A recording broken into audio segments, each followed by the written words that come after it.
going on, everybody? Project Rod here. It is time for qualifying here in Wichita for the Arena Series. Last week, we had the midway point of the Stadium Series in San Diego, and although we had a few spills in qualifying, Monster Dalmatian was your fastest qualifier, almost taking the high jump as well, but that went to Angel Garcia in Earthshaker, getting his first high jump win of the season.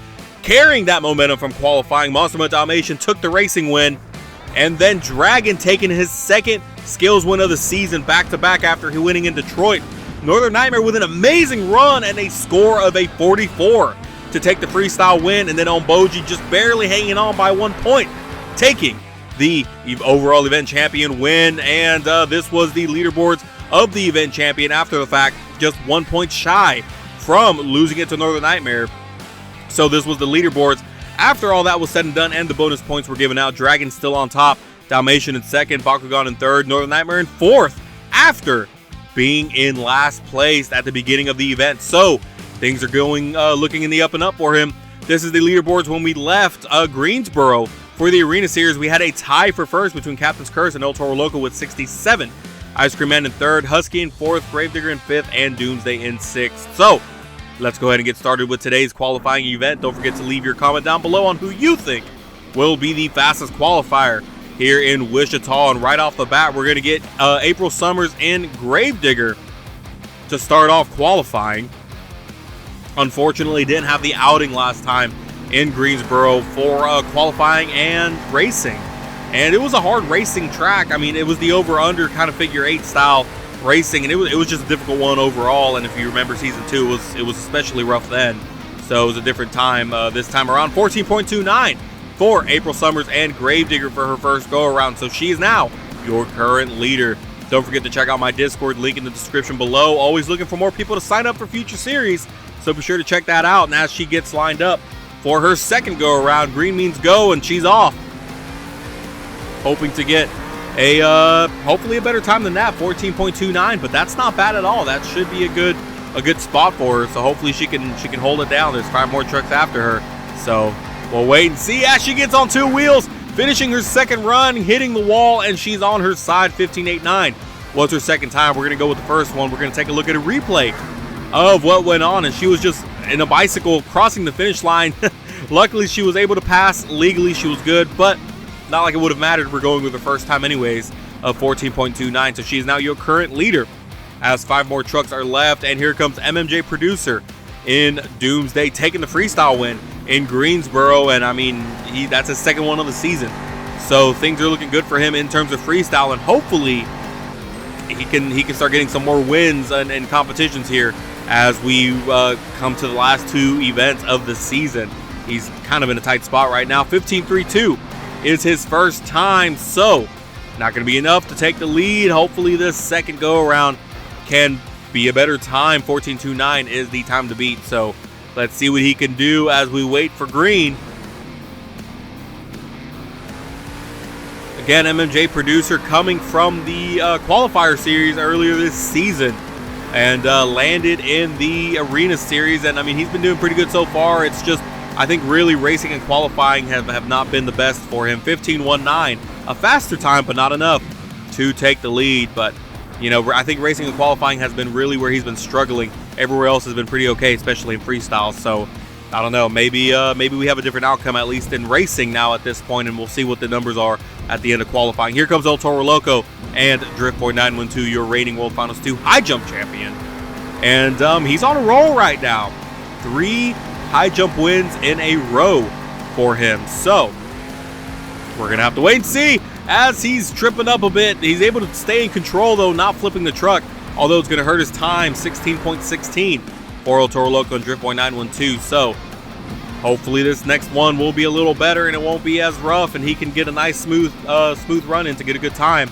But as I was saying, he currently has a winning streak of 3 high jump wins in a row.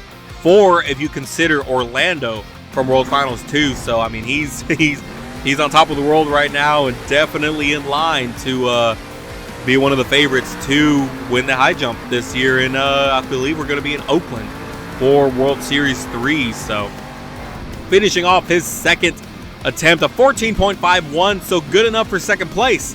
but not good enough to knock out Gravedigger and April Summers as we take a look at the leaderboards of qualifying as of now. Gravedigger still on top with that 14.29, El Toro Loco in second, 14.51, and Doomsday in third with a 15.19. Don't forget to use code Project Rod to receive 10% off of your W Energy order. Be better with W Energy. Here comes Nick Morkes and Ice Cream Man, seeing what he can do here. And again, he's kind of in a tight spot, at least in terms of the leaderboard.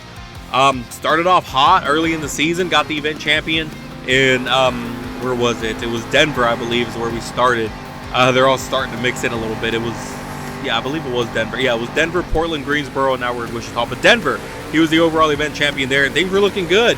And then things kind of took a turn a little bit, and he hasn't really been able to come back completely as he finishes his first run 15.57, not enough to take the lead.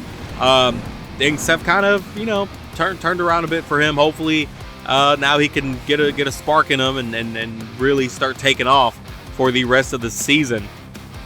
As I mentioned before, there's this stop here in Wichita and one more stop next time around here in a couple weeks in Wilkes-Barre. So hoping for the best. Got my fingers crossed for him and everybody else, and we'll see what happens as he's coming towards the end of his second run. He's going to have to pump the brakes to keep himself from going over.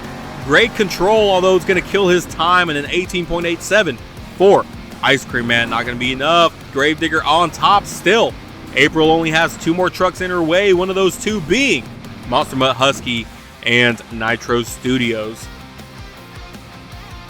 Waiting for Green, seeing what he can do, still looking for his first competition win of the season. I think, trying to think back, and I don't think he's got anything so far, but he's rolling over and back over again. He's going to be able to save it. He is going to be able to save it, but he's going to get a DNF for his first run. Very unfortunate for the Husky. And hopefully the second time does a little better. Again, don't forget to check out the Rodcast, the Monster Truck Fanatic podcast, which is now on Spotify and YouTube. Links down in the description below.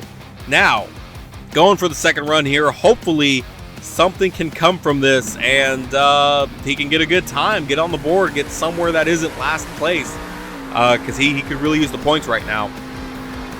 You can see some of that body wanting to come off of the truck as he has one more turn to go. Let's see what comes of it, what the time's going to be. And a 16.14 for Husky.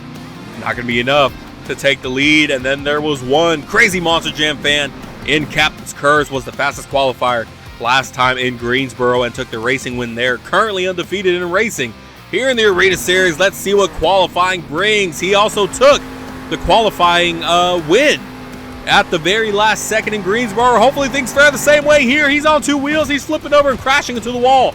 Captain's Curse getting a DNF right off the bat. Things are not looking good for him, and they're looking on the bright side for Gravedigger and April Summers right now. As you can see right there, he was trying to control it, hit the brakes a little too late as he was already in motion to roll over, and that was it. Luckily, it doesn't look like there's any possible damages that'll slow him down. Don't forget to hit that subscribe button. I'm over here slurring my words. For more Monster Jam content, here comes Captain's Curse. Let's see if this last one will give him a better time and if he can take the qualifying win here in Wichita. Coming to the last turn, it's looking like a fast one. Gravedigger April Summers sweating bullets right now. Here we go. And a 14.92 for Captain's Curse. It's not going to be enough. April Summers and Gravedigger is your fastest qualifier here in Wichita, and hopefully that is a sign for things to come in terms of racing. So here is the qualifying leaderboards after it is all said and done, and this is the racing bracket going into racing later on this week. Gravedigger and El Toro Loco will be getting the bye runs into the semifinal rounds, as everyone else is going to be in the first round. This is the overall event champion leaderboards, which is just going to mimic everything that happens in qualifying right now. And this is your current leaderboards of the season. El Toro Loco now on top, 1 point over Captain's Curse, so he has now taken the lead away from Captain's Curse. Gravedigger now tied for third with Ice Cream Man, Husky still in fifth, and Doomsday in sixth with 49 points. Next competition will be the high jump competition, so we're going to see if El Toro Loco can keep that streak going or if we'll have another winner. A huge shout out to all my patrons, April Summers, D-Toe, Julian Peacock. Thank you guys so much for being supporters on Patreon, and we'll see you all in the next competition. Thank you so much.